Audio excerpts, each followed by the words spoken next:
Hi, Simon here from Gold Coast Solar Power Solutions, and today we have a Clenergy solar inverter, and this is an SPH 30 model. If you have a look on the screen, for a moment there we had a blue light on, the power on light, but now we've got the red status light on, which tells us there's an actual error going on, there's a fault happening, and in this case it's Grid V Mismatch.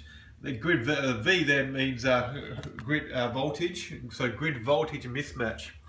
And if you look at the Clenergy solar inverter manual, it actually says it's an internal master-slave grid voltage mismatch. So it's developed a problem inside the inverter where it's not able to match the voltages correctly, and it's coming up with this grid voltage mismatch error.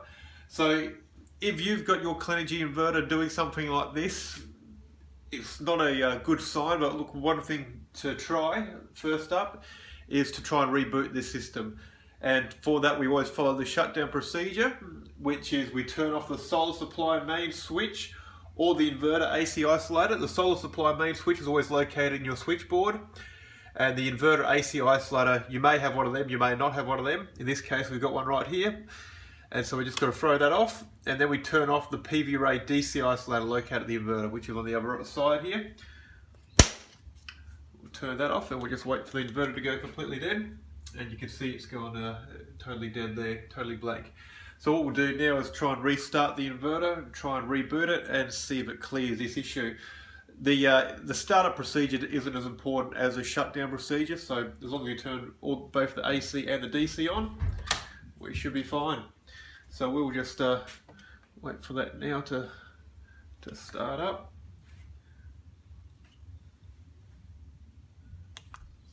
Be nice if the screen didn't keep going blank on us. INV waiting at the moment. And OP watts, that stands for output power wattage. 0 watts.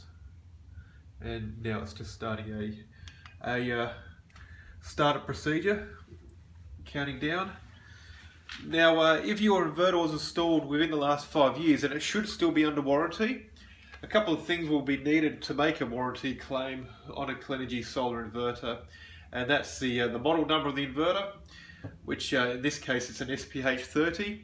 You might have an SPH 15 or SPH 20, and you'll also need the serial number of the inverter, which is a bit hard to find on these Clenergy inverters because it's actually on the top, and so we'll have a look at that just right up here, and you can see right down here we've got the serial number of the inverter there, so that's important to have as well. And you'll also need just some proof of purchase of when it was actually originally installed, either a tax invoice or a certificate of electrical compliance from the electrician who installed it for you.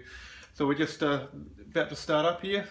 It's gone through the countdown. It says working mode, but then it's come back with the same problem again, grid voltage mismatch. So this is an internal fault with the inverter. It is either going to need to be replaced under warranty, or it's going to need to be replaced altogether if it is outside of the warranty period. So yeah, we recommend getting it replaced with a good quality solar inverter, so with a full new warranty, so you've got a peace of mind for many years to come. So look, if you're on the Gold Coast or Southeast Queensland, Gold Coast Solar Power Solution can certainly help. Feel free to get in contact with us. If you're somewhere else in Australia and you need a replacement inverter, we can certainly recommend a good quality replacement for you, and so and actually send you one out and ship it to your door. Look, I hope this video has been helpful. I'm sorry if you do have a grid voltage mismatch error on your inverter. But look, if Gold Coast Solar can help, we'd be more than happy to. Thanks very much.